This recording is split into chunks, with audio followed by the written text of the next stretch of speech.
Fat guy in a little coat. Those are the famous words of homegrown comedian Chris Farley. Chris Farley was a rising star in the 90s, benefiting from his crazy persona and wild behavior in movies. Farley's goal in life was to become a great actor, just like his idol, fellow comedian John Belushi. Christopher Crosby Farley was born February 5, 1964, in Madison, Wisconsin.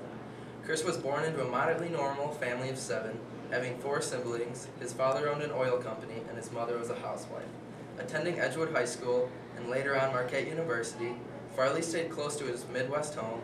After graduating Marquette University with a bachelor's degree in communications, Farley came back home and worked at his father's Scotch Oil Company in Madison. Farley was always known as a child for his funny demeanor. He started his acting career at Art Improv Theater in Madison. From there, Farley worked his way up the ranks, performing at Chicago's Second City Theater. Farley received attention for doing his off-the-cuff comedy, as stated in his online biography. He initially started as a part of the theater's touring group, but was eventually promoted to the main stage. While acting with Chicago's Second City Theater, Farley got his first big break, finding himself in attention of Saturday Night Live, SNL, the late-night comedy skit show.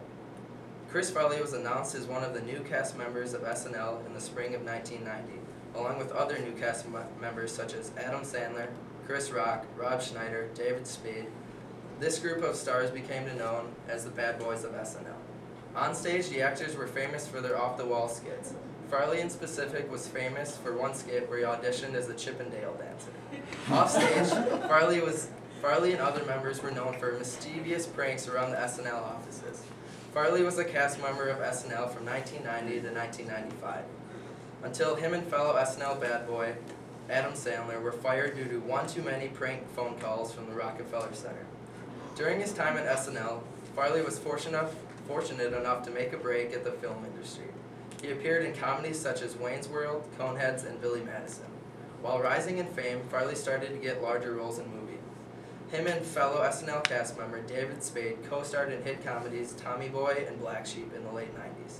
The positive reviews of Farley's movies finally got him a leading role in the comedy Beverly Hills Ninja. Farley's first lead role hit gold and shot to the top of the charts in 1997. As Farley's fame and prominence rose, there seemed to be no limits on his future as an actor. However, the Superman of comedy did have his kryptonite.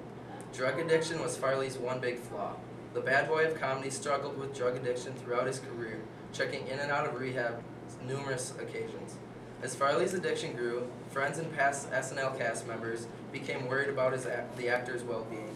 On one specific event, friends approached Farley and expressed concern.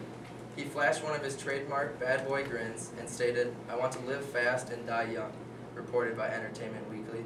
Eventually, Farley got his wish and lost his battle with drug addiction.